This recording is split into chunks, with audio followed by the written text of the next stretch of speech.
Hello and welcome to another episode of the podcast How This Indie Dev. I'm here with my friend Lemon and we are going to talk about some of his games that he has designed and his YouTube channel and a lot of fun stuff. I'm excited to dive into kind of your philosophy and ethos for the games that you're creating. You have some fun stuff going on, but for those of you who may not be familiar with your work, why don't you just kind of give a little introduction for who you are and what you're up to? Sure, yeah. I've been making games independently for, maybe 8 or 9 years now. It's getting long enough that I'm starting to lose track of the number of years. Basically finished university and then decided I wanted to give it a shot being an indie dev. So my first game was Patch Quest. Took a really long time to create, partly because when I started, I used to make games sort of as a hobby in high school, but I quickly realized there's a huge jump between doing it as a hobby and then trying to make a real product. Mm-hmm. So I spent the first few years just like missing loads of very important skills and had to sort of learn them on the job. And eventually managed to I sort of rebooted the Patch Quest project and made it in about 4 years, which is still quite a long development cycle, but I'm hoping to improve on that in future games. Yeah. But it was a big passion project for me, sort of an action roguelike game, and finally managed to launch it about a year and a half ago, and it was a great feeling to finally have that done. And since then, I've been working on a new project, which has sort of coalesced into an ant simulation game. Sort of, if you imagine Age of Empires meets Pikmin, that's kind of the way I'm pitching it to myself, at least. Anyway, we'll see how it develops over time, but that's where I'm at right now. I love that pitch. I've been following your stuff, and it's been really interesting to see kind of the evolution of Patch Quest and then this new Ant Simulator game. And I was going through your YouTube channel, and I was kind of surprised to look back, and your first video was posted 7 years ago. And so it made me think, oh, I wonder if Lemon started with YouTube or game development first. But it sounds like your game development journey started quite a bit further. Yeah. I was doing game development. First started trying to make games at maybe the age of 13. Hmm. Didn't really get very far. Yeah. But then, over time, got a little bit more into it, learned a little bit more about programming. And maybe by the age of about 16, 17, I was making sort of hobbyist games on the level of like original Super Mario Bros. Hmm. So nothing too impressive, but, getting somewhere. Yeah. Then I studied programming at university, which maybe was helpful, maybe was anti-helpful. I'm not sure. I learned a lot of things about programming that maybe were not relevant, and some of which sort of taught me how to program kind of the wrong way in a certain sense, Yeah. in a more academic way than a practical way. It was interesting. I know a lot of people go to school to learn game dev as a course where they get taught, the various skills of making a game. I didn't do that. I went into sort of software engineering, so it was kind of half helpful, half not. But that's another topic. And then, yeah, came out and made my game for a year or two before I realized, like, oh crap, making a game is one thing. I'm going to need people to actually buy it Yeah. when it's done. So that's when I started making the YouTube channel. And it took a number of years to really get anywhere. I think I've been making it for 2, 3 years, maybe even longer than that, before I had my first video that went remotely viral, which of all things was a game design breakdown of Factorio, which went viral 6 months after I posted it as well. Like something in the YouTube algorithm must have just clicked and went. And when I say viral, I mean like my videos were getting 3,000 views, and this one got like 100,000 views. So it was picked up by the algorithm and promoted to a wide audience. And yeah, from there, that's happened a few more times here and there. My biggest video was how not to make an indie game, which sort of talked about my first 3 or 4 years of making Patch Quest when I didn't have the skills, where I didn't know what I was doing, and how I had to learn to sort of redo things, rethink things. Yeah. But yeah, YouTube's tricky. My hit rate on terms of videos actually doing well is like 10%, so it's been a bumpy journey. Yep. I can relate to that for sure. It seems like the more effort I put into a video, the worse it performs. And so I just Yeah. try not to put any effort into this. I'm like, oh, how about a podcast where I just hit record and talk to somebody for an hour or whatever. But yeah, that's like a whole separate skill. I'm interested to hear about your journey with programming, because it sounds like you were interested in making games, but didn't have the technical skills to create the projects that you were wanting to. And from how you described it, it sounds like you went into university with this idea of wanting to program with games in mind. Is that true? Yeah. Yeah. Yeah, because I came from a very similar background where I studied computer science in college, and I didn't know that I wanted to make games. I just figured I would be some sort of software engineer, and it wasn't until I graduated, had my first job, and realized that I hated it that I wanted to find something that I enjoyed a little more, and that was kind of when I transitioned into making games. But I'm interested about what if you could do it over. You said it was like partially helpful but partially unhelpful. Would you have gone for a degree that was specifically around game creation if you could? It's a good question. I think it was ultimately a good degree for me to do, because it gave me a sort of a backup plan of saying I've got a rigorous degree in software development. So if I go out on a limb, make a video game, and it completely flops, which statistically it could well, Hmm. then I can at least sort of fall back and say, okay, I'll get a job in a tech company somewhere doing something or other. So I think it was good on that level. I think it helped me feel more free to actually throw everything into indie game development. So I think it was helpful because it let me throw myself more into indie dev without having to worry so much about whether it was going to work and whether I could Hmm. get a job in an indie dev company, which can be very hard to do. I had a backup plan. Hmm. Although I do think that maybe a quarter of what I learned on the degree was helpful. Half of it was irrelevant. Ultimately, it's still interesting to learn, the nuts and bolts of how computers work. Hmm. And then a last quarter, I think, was actually counterproductive. Hmm. Sort of, there are academics who will tell you, oh, programming is supposed to be like this, and they have some grand idea of like how to make programming more elegant, more, more fit into the sort of a rigorous sort of framework that they've invented as an academic. Hmm. When actually, for most people, programming just needs to work. You need to make code that works and that other people can understand, and therefore keeping it as simple as possible is actually usually the way to go. Yeah. So I think I think my programming was in like I definitely learned a lot of important skills at uni, but I think in some ways my programming skills got worse Hmm.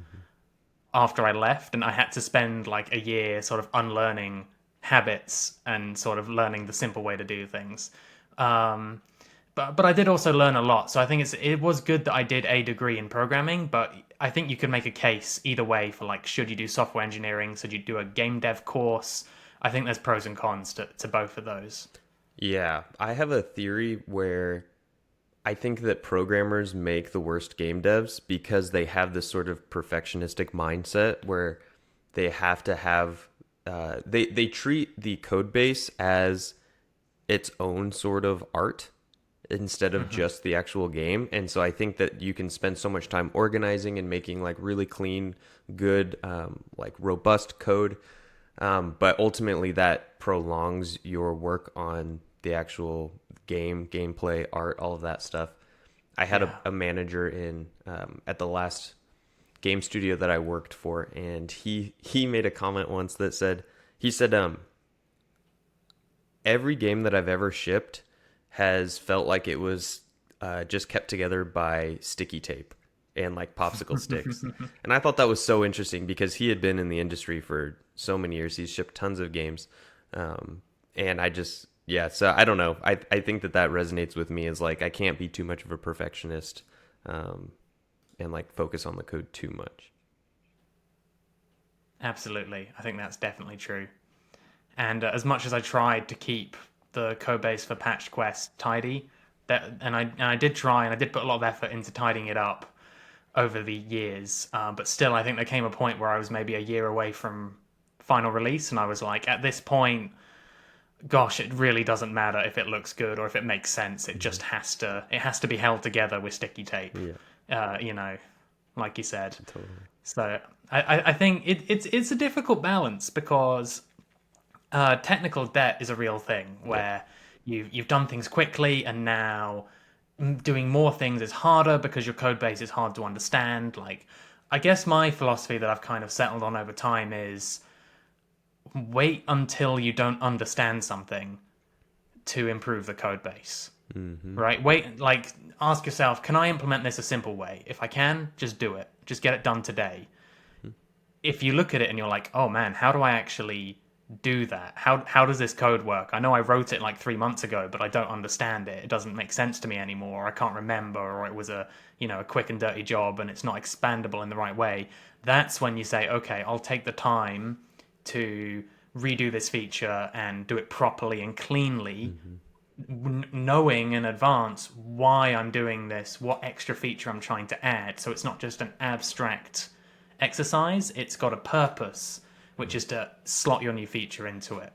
Yeah, I agree with that a lot. I've heard people use the term pre-optimizing and how you don't want to optimize. You only want to optimize at the end when you know you need it. But Mm-hmm. as you grow and you learn, you'll learn to kind of help yourself out in the future by doing things as you go a little bit. But I think that Mm-hmm. makes a lot of sense. But on the flip side of, I was thinking about your degree and your sort of traditional computer science foundation of knowledge.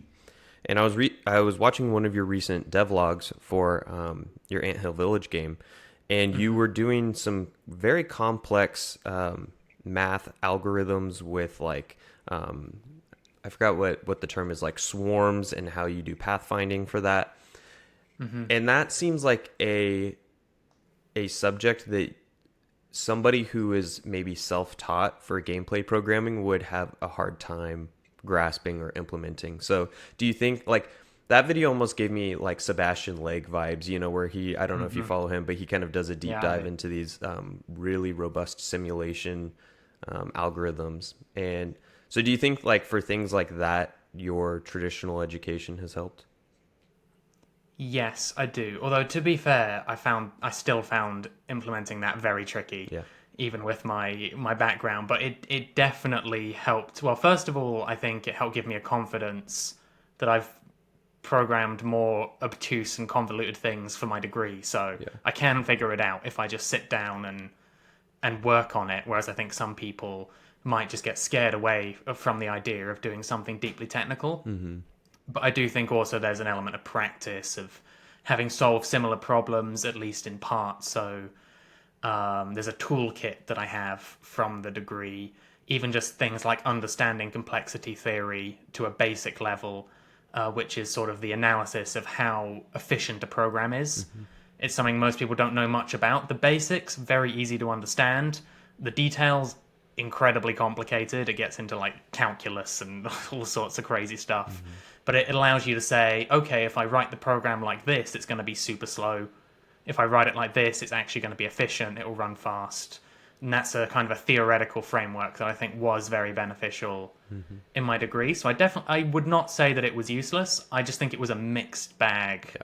The degree, I think someone could theoretically make a degree course that's much better suited, that's maybe in between the sort of game dev, oh, we also learn marketing and artwork and things. Not that these are unimportant, but from a programming perspective, maybe you could make a degree course that has the more casual gameplay focus, do it quick, do it simple, and some of the theoretical algorithm background, because Mm-hmm. algorithms are a part of game dev, especially if you're making something more technical. Mm-hmm. My advice would be probably if you don't have that kind of background, ease into it, make something simpler to begin with, Mm-hmm. because I didn't have to make a game that is trying to maximize the number of ants I can simulate in real time. Mm-hmm. I've fallen into that, and thankfully I have the background for it, so that's good. Yeah. I want to go back to Patch Quest because that is a really interesting project. Um, Both because the it looks gorgeous, it took numerous years to develop, and it was a commercial success. And so, kind of how has that been as sort of an emotional roller coaster? What was the impetus for starting that project initially? Yeah, I wanted to make initially I wanted to make a game that was the sort of game that I would have wanted to play as a child, Mm-hmm. It's got exploration in it, it's got action in it, it's got collecting. I used to play Nintendo 64 games, so collecting is a big thing that I enjoy in games that seems to have disappeared Mm-hmm. almost completely. You have it in some places like Assassin's Creed, but they don't do it well. Mm-hmm. So I wanted to make a game.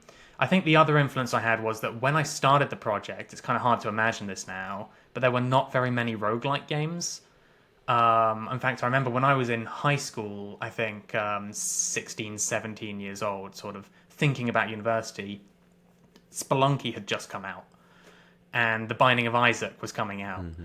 So this is how far back it was. And I was like, whoa, this is crazy, this whole idea of a randomized game. Yeah. And over time, by the time I left university, more games were coming out. Still not like how it is now, where there's like hundreds of them every year. It's crazy. But there was like 5 or 6 popular roguelike games.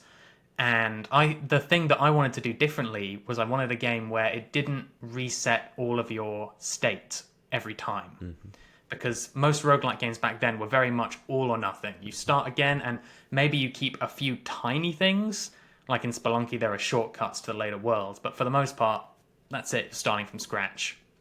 And I wanted to make a game where you would keep incrementally improving each time you do a roguelike run, so that you always feel like you've gained something. Maybe not every time, but most times, as long as you do, decently well on the run, you feel like you're gaining something, and then the levels are changing, the obstacles are changing gradually over time because you're unlocking new things, and the complexity of the game can sort of ramp up that way. That was my motivation, or my inspiration behind the idea. Interesting. And so, as you were trying to figure out what this game is and iterating on it, what did you have any preconceptions about what makes a game fun? And then, did you have any sort of discoveries along the journey that you were like, "Oh, actually, I think this is what makes a game fun"? Yeah, definitely. I think a big mistake I made, well, I made probably multiple mistakes, but the one that really springs to mind is I thought that a game has to be deep. And it's a phrase that we throw around a lot talking about games. Oh, this game's really deep. And what people generally mean, well, actually, I think people mean all sorts of things by that. But the way I interpreted it, and the way I probably still interpret it, is a game is strategically deep if there are many layers of intuition that you can build to get better at the game. Like, let's use chess as an example. In chess, you move the pieces, right? Okay, but what do you want to do? You want to take the enemy king. To do that, you take the enemy pieces. To do that, you have to control the board. To do that, you control the center. To do that, you move your pawns in a structure that protects your pieces behind your pawns. Then you start to learn to give away pawns, and these different layers of learning that come onto a game that allow you to get deeper into the strategy space of the game. That's the kind of way I interpret it. And there's definitely something to that. But what I've come to realize is that people don't play games for depth. People play games for fun. And I was kind of putting the cart before the horse, thinking, oh, the game has to be really tactical, really strategic. You do need that in a game, but it's secondary. What you need, and I think the way I would put it is, a game is selling a fantasy to the player. Very much like how, if there's a movie coming out and it's, let's maybe say it's a sci-fi movie or a fantasy movie or something like that. Someone could come to you and say, oh, this actor was really good in the movie, or the writing was good, or, the special effects were good. But ultimately, I think the reason why people want to see these movies is because they're drawn to the premise and the world.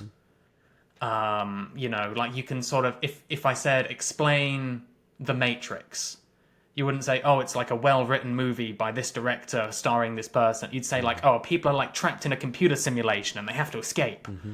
Or Jurassic Park, it's like, oh, the dinosaurs have been brought to life and it all goes wrong, It's that emotional sort of story hook. People, like, I don't really like stories in games in the traditional sense. I don't like to sit there and have exposition and text thrown at me for ages. Yeah. But even in a game that doesn't have story, it still has an implicit story. It has a world and a premise, a fantasy that you are inhabiting within the game. And without that, you get a very dry game. Like chess, which I think is a very good game, a very deep game, long history. People devote their lives to it, some people. but still most people don't play it. Mm-hmm. And I think it's because it's dry and people want that fantasy. And so I had to sort of reconfigure my game. I was like, okay, it's no longer this roguelike of incremental expansion across a world. That's too technical. Mm-hmm. You're exploring a treasure island full of monsters, and you can lasso the monsters and you can ride them like Pokemon. Mm-hmm. That's the idea, Yeah. and that like resonates with people. Oh, that sounds cool. I'll give that a go. And everything else is secondary. Yeah. That's so interesting to me because what you're describing basically is world building to attract people to like a story for the game that they're inhabiting. And I have this theory where I think that solo devs in particular share there's a lot of crossover between indie game devs that and authors like fantasy novelists, people who sit down and I think that world building is like one of the main crossovers where you're trying to kind of fabricate this world that people want to inhabit. Yeah, I think that's absolutely true. And it's not just the world in video games, it's also the action. Because video games are about doing. Mm-hmm. What is it that some people call this a core mechanic, Mm-hmm. which is there's an action that your game is built around. If you think about Mario, you jump to do everything. You jump to get power-ups out of blocks. You jump to avoid enemies. You jump on the flagpole to clear the level. You jump over pits. You jump, on top of enemies to defeat them. Everything is jumping, especially the original one where the only two buttons are run and jump. Right. Like the player can only jump. So early video games really got this right, the good ones anyway, of by having an action that you repeat. Mm-hmm. And I think the really good games have both a world that they're selling you and a thing that your character is doing in the world repeatedly. Mm-hmm. And it focuses on making that doing in the world fun and simple. So I assume for Patch Quest, this would be like the lassoing and capturing mechanic. Is that something that you spent a lot of time on? It is, although it's technically secondary to shooting. That is the core mechanic Yeah, that makes because sense. you're doing that like 99% of the time. Yeah. But then the secondary supporting mechanic is lassoing, and that is the hook that is unique and brings people into the game. And I did spend a lot of time on that. I sort of had to say, I've got all these creatures for the game, scrap them. We're going to redo them. We're going to make them, I had to make all of their skills basically be usable by the enemy and usable by the player and make sense both ways. So there had to be a lot of symmetry in the mechanics. Mm-hmm. For example, the enemies, you can afflict ailments on them that weaken them. Well, that's true for the player as well. You can get afflicted by the ailments. And various other things like that. You have moves that push enemies back. Well, they can push you back as well. And there were lots of ideas for attacks and skills that I came up with that I scrapped because I thought, this might be cool when you do it to the monsters, but if they do it to you, this is just bullshit. Yeah, So yeah. it was difficult to kind of find that balance, and I did allow some breaking of the symmetry in some places where it'd be interesting, especially on the super moves. Each monster has like a defense, two attacks, and a super move, and that's the formula so that you know how the controls work with every monster. Mm-hmm. And with the super moves, I did take some creative liberty to just put wacky crap on the monsters. Yeah. But for the defenses and the attacks, I had to spend a lot of time making sure that it made sense both ways, that it felt right, that you're excited to see a new monster, so that you could try it out and unlock its skills and all of that. For the whole game design process for Patch Quest, what was most intuitive for you? And what was most unintuitive? I think most intuitive for me was layering up the mechanics of the game. I think I'm quite a mechanical game designer, quite intuitively systematic, because I like games where you have a lot of actions that you can do and they can sort of interact with each other. So I thought, take the gun in the game, for example, the Nutra Blaster. You like blast nutritional gloop at the monsters, and that calms them. It's sort of a non-violent metaphor for something that's actually extremely violent in the game. But the basic mechanic is, okay, you can shoot. Okay, but didn't really feel right. So, okay, add a reload. felt okay, felt a little bit better. Then I thought, okay, maybe we can combine these. You charge up instead of reloading. You charge up like a heat meter. You do a super strike, and then you reload. Mm-hmm. And then how does this work with a melee? And how does it work with various other upgrades you can get? And I really enjoy that sort of taking a mechanic and trying to put new twists on it, Mm-hmm. and expand it out in that way. And that's something I want to go further with in future games. Kind of keep the game simple, but have each mechanic have a variety of ways it can be used. Mm-hmm. And I think what I found most unintuitive is I really struggle with level design. I Mm-hmm. think I think it's a lot more linear and structured than any other part of the game. You have to sort of be like, well, how do I set up this space that you play inside of Yeah. to have, it's almost like you're writing a story, like an author of a book, Mm-hmm. much more than any other part of game development where you're like, they're going to encounter this and Yeah. then this. And I find it quite challenging to think in that linear way. I think of Yeah. going, the experience has to be curated from A to B to C, or it won't feel right for the player. Yeah. That's so interesting to me because as I'm having these conversations with different people, everybody kind of has their strong suit and like so sort of their thing that um, comes very easily to them. But the last conversation I had was with Kevin Anderson, who's the developer of Paperclay. I don't know if you follow him, but I it's like don't. a 3D platformer collectathon, and his like bread and butter is level design. It's like what he Mm-hmm. started doing. He does contract work for studios doing level design for them, and that's like what he likes to focus on. And so it's really interesting to hear like as solo developers, a lot of the games that we produce, you have to wear a bunch of different hats and you're trying to learn all these different skills, and that's part of I think what entices a lot of people is kind of learning all the facets of game development. But it is interesting hearing the contrast just from my perspective sitting in this seat of people who get really good or things that come very intuitive to them versus Mm-hmm. things that are more difficult for other people. Yeah, it's interesting. Everyone definitely does have their strengths and weaknesses, I think. Yeah, totally. um do you, something that I struggle with, because I think that I relate to you a lot in that I can, and I've heard you talk about this in some of your devlogs, I think, where there's this appeal to mechanics driven development or like trying to learn how to do something. And I found when I'm developing games, sometimes I can get lost in the how and not focus Mm-hmm. enough on the what or the why. And is that something that you feel like you have overcome? Like, do you feel like you are at the stage where you can focus less on, oh, how do I accomplish this? But now you are like, okay, I could do it this way, or this way. They're all within my capabilities, but which path do I want to move forward with? Yeah, I think so. I think my toolbox has grown a lot of various different skills has grown a lot over the last 5+ years, however long it's been. And I would say I think the main skill that I'm still continuing to develop, but I think has been the most important, is just prioritizing, Mm, learning when good enough is good enough, and when more effort needs to be put into something, especially something that I don't enjoy as much. So I'm kind of maybe avoiding doing it. I'm trying to sort of learn to put the right tool to the job.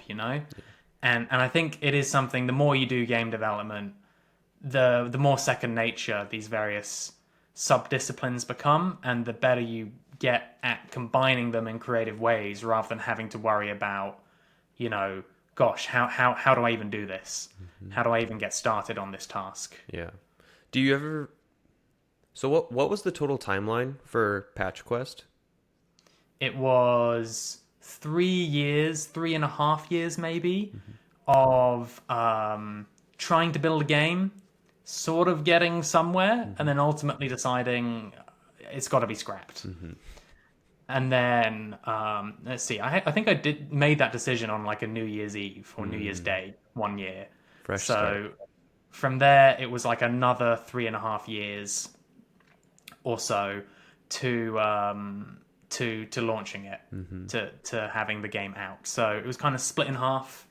It's kind of like making two games. One I scrap, start again, but try building on the good parts of what I made Yeah. before. That was the kind of timeline. this is another pattern that I'm seeing with people that I talk to who, especially the ones who are successful with publishing their own games, and it's that they aren't afraid of cutting out work that they have spent a lot of time on.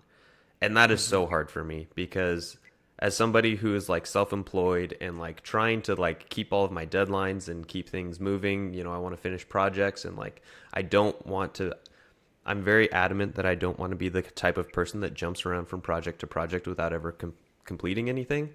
Hmm. How hard was it for you to kind of just reset and scrap years of work? It was pretty difficult, to be honest. It was a big decision that I think I kind of felt building for a few months. Just being like, I'm releasing updates, like, to a private beta sort of small audience of 30 people. Mm-hmm. And these people are interested in it mainly because I'm a game developer and it's cool to be involved, Mm-hmm. not because the game's any fun. Mm-hmm.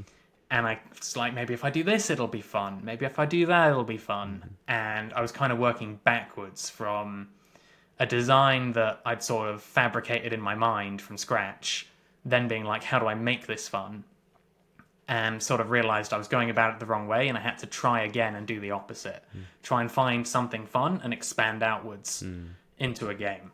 So it was a really tough decision at the time, but I think when I made the decision, it felt quite freeing because I was like, okay, look, I've lost time, but I have a chance to make something that's actually good now. That start with something simple, and the feedback on YouTube and from people who tried it was quite immediate. They were like, "Oh, actually, I think this project could be going somewhere," and then the audience started to grow. So I think there was a point of, struggling against a current for a long time, Yeah. and then feeling like I'm, going with the current slowly. But there was a change that made me feel within a few months of the switch that like this is the right decision. Mm. So I guess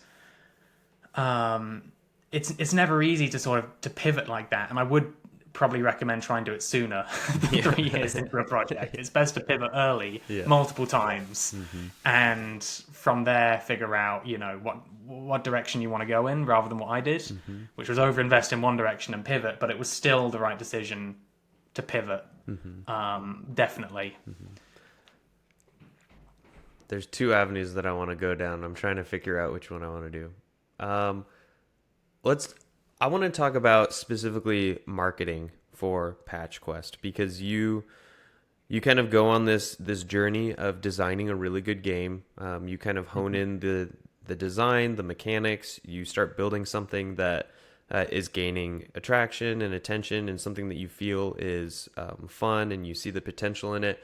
What do you do from that point to get it in front of people? I know that you're invested in your YouTube channel. I know that you signed with a publisher, but how does all that blend into sort of your overall marketing strategy for the game? It's very difficult to get anyone to pay attention to your game. I remember a few years before I launched Patch Quest, so this was kind of like halfway through, around about the scrap time, there was this sort of meme going around called the Indie Apocalypse. Mm-hmm.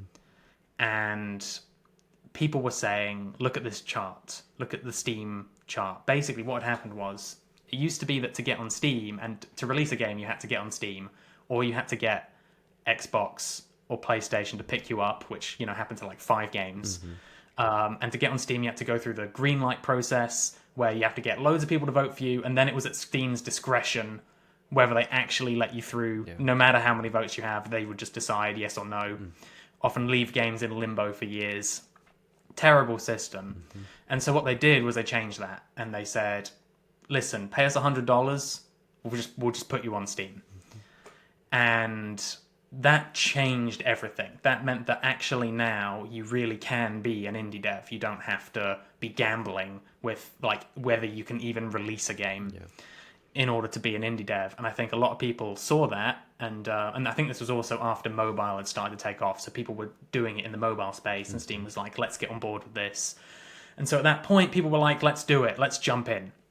And this was like 2 years after I'd started developing, I think. So I was thankful that I was going to get on Steam. But then you started to see the number of games that are on Steam go like this, go upwards and upwards, skyrocket. Yeah.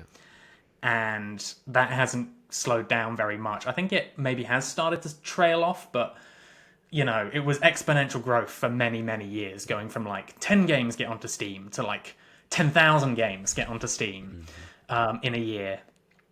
And so there was people years ago were saying, it's the indie apocalypse. You've lost all chance. Abandon hope. You will not have a successful game because look at the odds. They're stacked against you. Yeah. And to be fair, I think that kind of sobering attitude, it's like one half of the attitude that you need. You have to say, because you can't just sleepwalk into, oh, if I make a game, loads of people will buy it and I'll be rich and it will be fantastic. That's naive. At the same time, you can't be defeatist. You have to say, well, look, if most games fail, why is that? What can I do to address that? I think there are easy things you can do to address that. Keep your scope small. Focus on the quality of the small product you're making. I probably should have made Patch Quest a lot smaller than it was. It wouldn't have taken me so many years if I'd been able to prioritize more. That's a skill I'm learning still.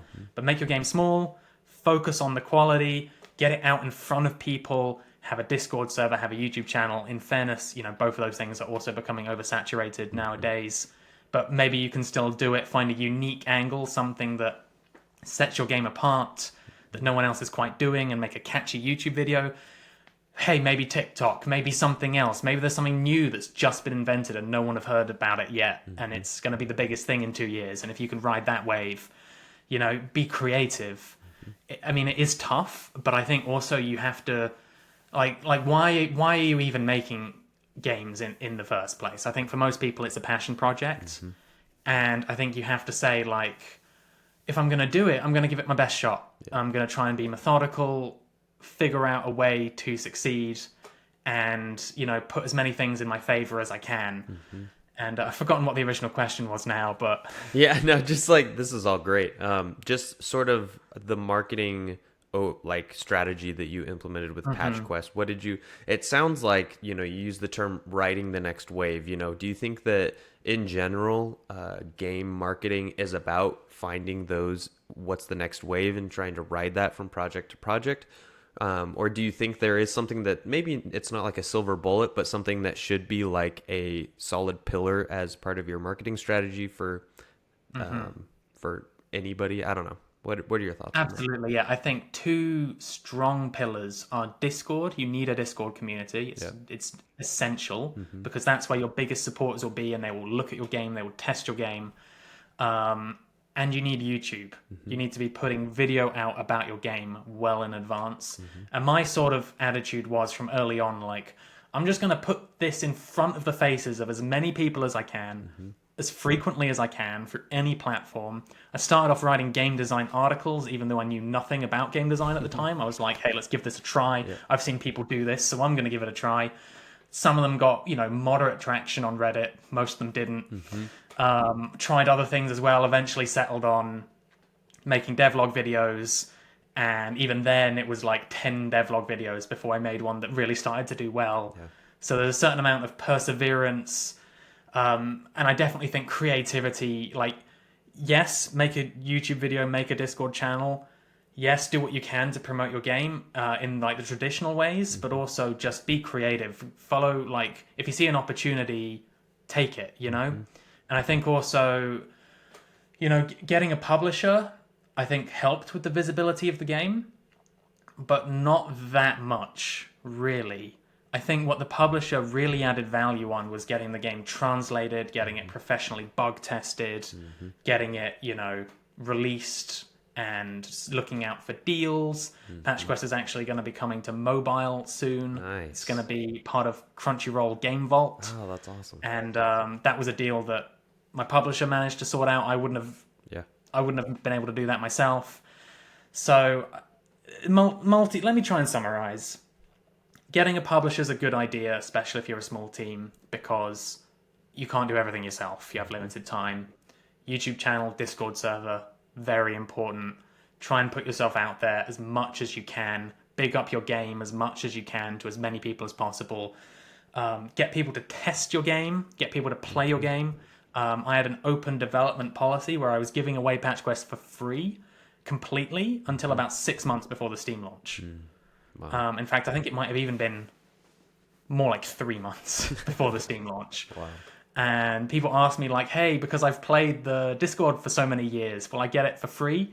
It's like, no, sorry, but I appreciate everything that you've done. Yeah. And people were accepting of it. They were like, "Hey, you let me play this game for free for years. I will hop onto the Steam version and support you." You know, Yeah. it was only $10 at the time, or $15. I think it's £10, $15 at the time.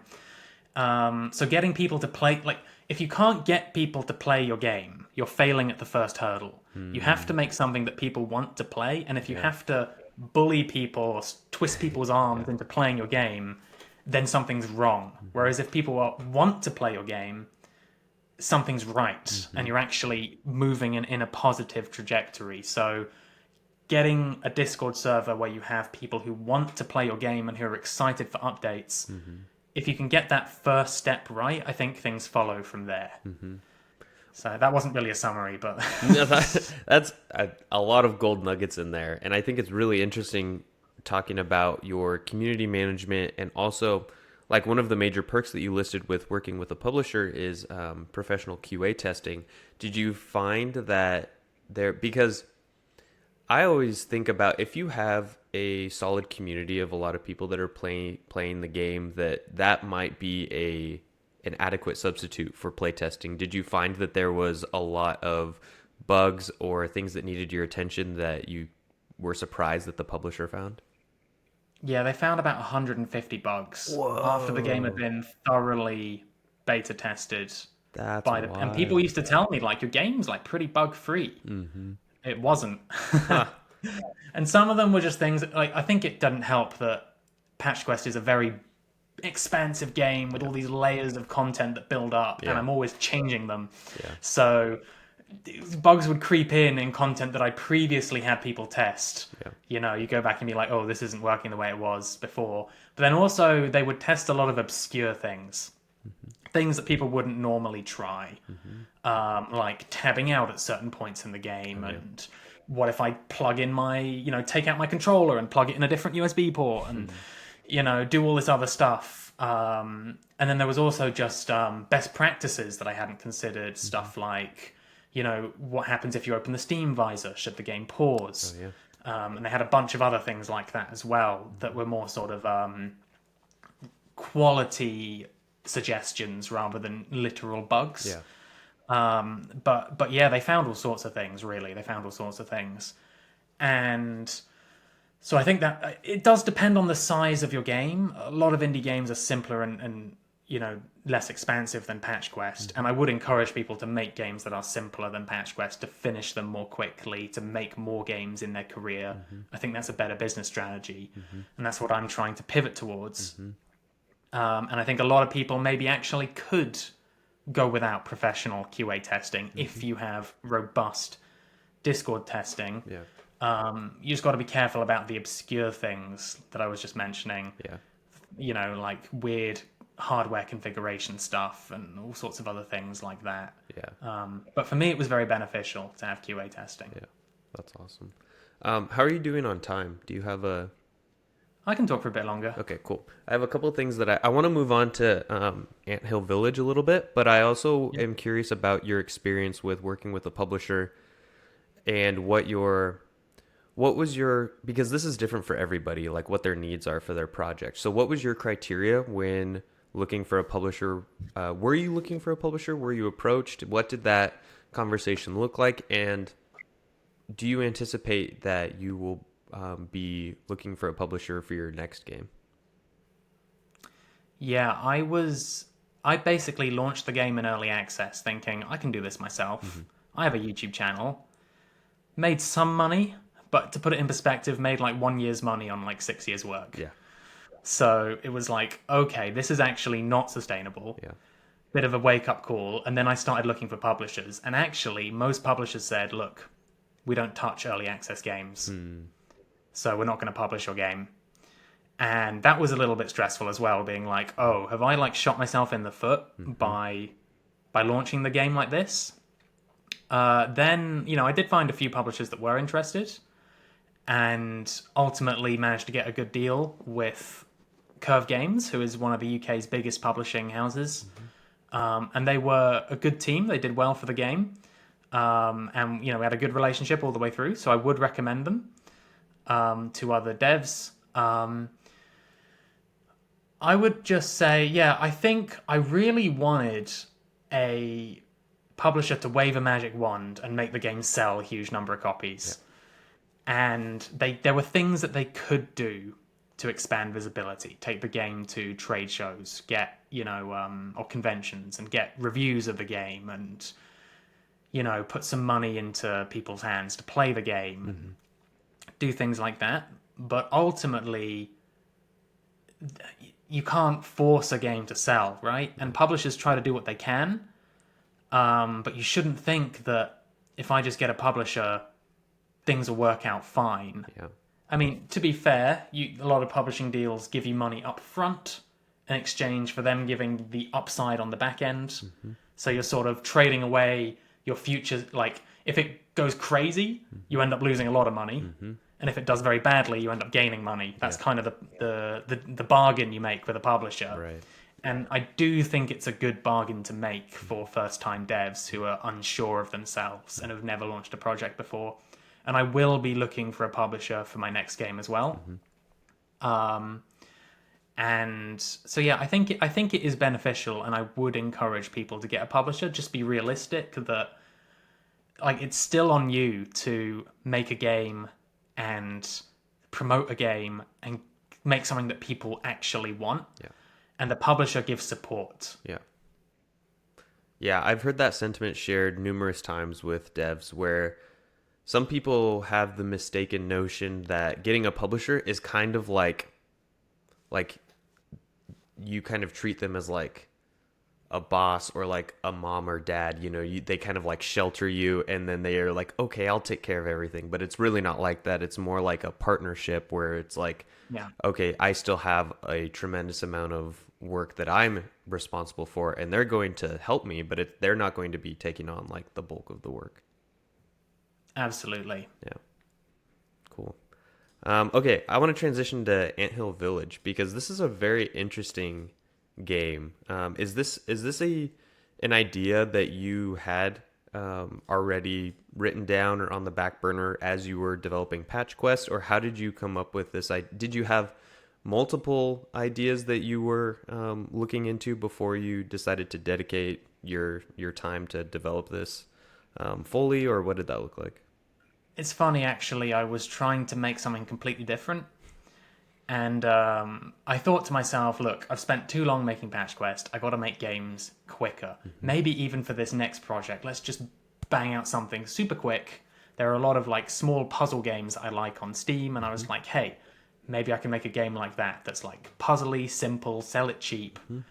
And so I thought to myself, I wanted to make a game where you maybe like have a grid, and on the grid you're like building a garden or building an ecosystem, and you're placing down different plants and animals, or maybe like a zoo or something like that, and you're trying to get like synergetic bonuses, a bit like Dwarf Romantic, if you played that, or Islanders on Steam, where you have these simple tile placement games. Yep.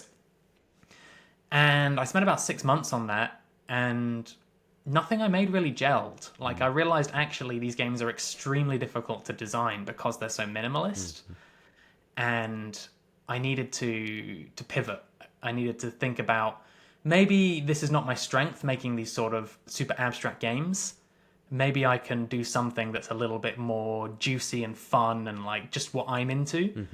And that's when I actually played a game at the time, the Norp Apolog.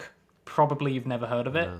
I was like, what the hell is this? Yeah. It's on Steam for like £3 or something. Maybe I don't remember that correctly, but I got it cheap, and it's like a little idle game where you have these little creatures called Norps that are like headbutting a rock, like cookie Oh, clicker. yes, I have seen that. Yeah, yeah, yeah. And so they're like clicking the cookie by headbutting it, and otherwise and they collect the fragments. Yeah, yeah. Otherwise, it's basically cookie clicker. But I really liked how those Norps sort of acted as a swarm, and they seemed quite ant-like. Yeah. And I thought, gosh, maybe I can take this but make it like two-dimensional, make it put a bit more stuff in it, Mm-hmm. have more mechanics. I also have always really liked the Pikmin games. I've been a big Pikmin fan Yeah. for like 20 years, Yeah. ever since the first one came out on GameCube. And I thought maybe I can do something like that. Maybe I can make a sort of a Norp Apolog Pikmin game. Mm-hmm. And that idea developed over time. It's weird, like I think it's best not to go into making a game with too fixed of an idea. I think that's actually where devs go wrong, especially devs early on. Mm-hmm. I think people often have an idea of, oh, my dream game is like set in this fantasy world, and you're like a wizard, Yeah. and you have like, you're also running like a potion shop, Yeah. and you're also doing this and that. And by putting in all these elements that you thought you always wanted, you don't necessarily make something cohesive and coherent. Mm-hmm. Instead, I think it's better to go with the flow a little bit. And that's kind of what I did with this project. I was like trying to make one thing, it wasn't working, tried something a bit different, and eventually reached this sort of Age of Empires Pikmin fusion. Yeah. Seems weird that I get to that point, but that's just how it. Just keeping my eyes open for what the next opportunity could be, and what the next direction to take it in could be. That's where I ended up. Yeah. How do you, this is something that I struggle with. How do you figure out when you're in that exploration phase of design, and when do you say, okay, this is the one that I'm going to move forward with? Or are you always completely open to pivoting the game design? Because what I found is the longer that I work on a project, the more familiar I become with like the game loop, and the more I think I need to change it or iterate on it, because maybe I'm getting bored with it because I'm playtesting it every day. Is that something that you experience, or how do you tell when a game is fun enough to where you lock in that design? I think that's something that everybody experiences, and it's something you've probably got to check yourself with. I mean, I think the test there is, can you get somebody to play it who's never played it before, Yeah. and seem interested by it like you once were. Yeah. You have to remember that you're not the best judge of your own game because you're too close to it. But I think the way to do it, the right way to do it, is to pivot big when you're early in a project, and over time make smaller and smaller pivots until you converge on something. The way I did it with Patch Quest was more like, I'm going off on this direction, and then, oh, I'm all the way over here, maybe I'll pivot over here, maybe I'll go over there, and then I got lost. Went back to the beginning and tried doing it the proper way, which was, okay, start with the fundamentals and pivot smaller and smaller each time. And that's what I'm doing with the ant game. Ever since I settled on the idea of ants, I've been like, look, people love ants. Even people who don't love ants just don't realize that they love ants yet. And so I thought, I'm not pivoting off the idea of ants. I'm just going to stick with that. But within that, there have been smaller and smaller pivots. Is it more of a tower defense game? Is it more of a real-time strategy game? Is it more of an explorative, pet game? Yeah. And each time I release a new beta, I've tried to sort of say, okay, I've moved in this direction. What's the best thing about this direction? What's the best thing about the last direction? Can I fuse them? Can I think of something new? And I think that's led to me. I had wanted to, by now, a year and a half into the project, be able to say it's settled. I know what I'm making. Yeah. I think I'm like 80% there, but I'm still not settled. Yeah. Maybe that's normal. I'm trying to get there within the next few months. Yeah. But I would say you got to embrace the process of not knowing where you're going, while also trusting that you can't get 5 pivots in and then go back to the root pivot and be like, well, you can. That's what I did with Patch Quest, but it's a bad idea. Yeah. It's best to make the big explorative pivots early and taper them off. Yeah, I think there's a lot of wisdom to that.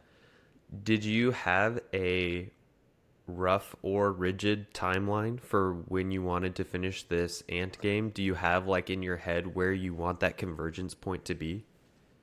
Yeah. I'd originally thought I'm going to make a game in 2 to 3 years. Yeah. I'm now 18 months in, and 2 years is not going to happen. Yeah. It's absolutely not going to happen. Yeah. 3 years is questionable. Yeah. But I think it is important to have these deadlines anyway. Yeah. And to be honest, I think the more ambitious a deadline is, the better sometimes. I think people need to be put under pressure. Yeah. Even if you miss an ambitious deadline, the Hmm. fact that you were aiming for it will focus the mind, Yeah. focus the scope, make you realize what's important and what can be jettisoned. Yeah. So I'm still aiming for 3 years. Yeah. 2 years has flown the coop, Yeah. but Yeah. that's what I'm working on. And yeah, I definitely would encourage people to set these deadlines and make them ambitious, even if you miss them. Yeah.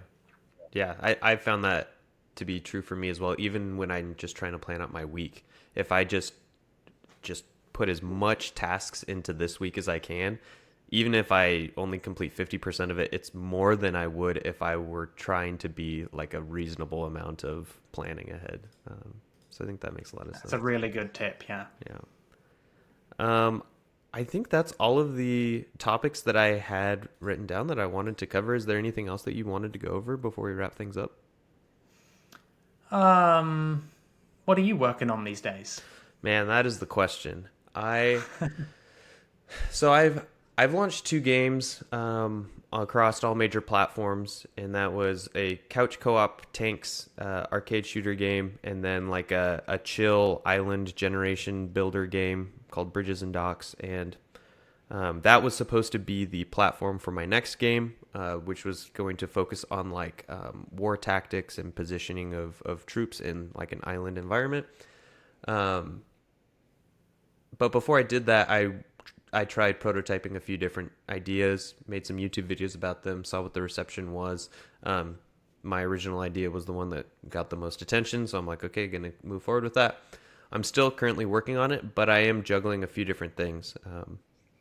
One thing that's taking up a lot of my time right now is I'm doing some contract work for a publisher actually, and I'm helping them coordinate a lot of their game launches and doing some side work for them, and so that eats up into the time that I can be working on my own projects. Um, Also, I'm coming up on just a couple weeks now. I'm going to Iceland, and I'm going to Cool. rent a camper van and drive around the island there, and The ring road. yeah, exactly, and shoot some footage for a video. I got a pretty cool collaboration project with the camper van company, and so I'm going to be like doing an interesting adventure around Iceland twisted with like a game dev challenge. So that's kind of taking up a lot of my time preparing for that right now. But once I get back from that, it's going to be working on this island tactics sort of minimalist war strategy game. So Sounds cool. yeah, it's a lot of fun stuff going on, but it is very hard for me to prioritize it all. And Yeah, yeah, I bet.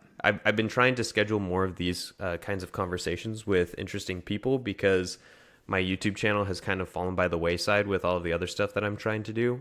But these are really great for me because I think they're really engaging and content that I like to ingest. But they're pretty easy for me to put together too because you just Yeah, talk and put it out there. And so trying to keep the YouTube channel going with all of that as well. So great. yeah, but yeah.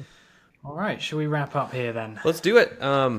Yeah, thank you. I appreciate you coming on to the podcast. You're somebody that I've been following for a while, and I think I think the first time we chatted was when we had the collaboration with the Blackthorn game dev competition. Yeah, yeah. And I was like, oh yeah, we should have Lemon on. That'd be awesome. So, I appreciate you coming on. I appreciate you letting me pick your brain and talk about your philosophy for all your games.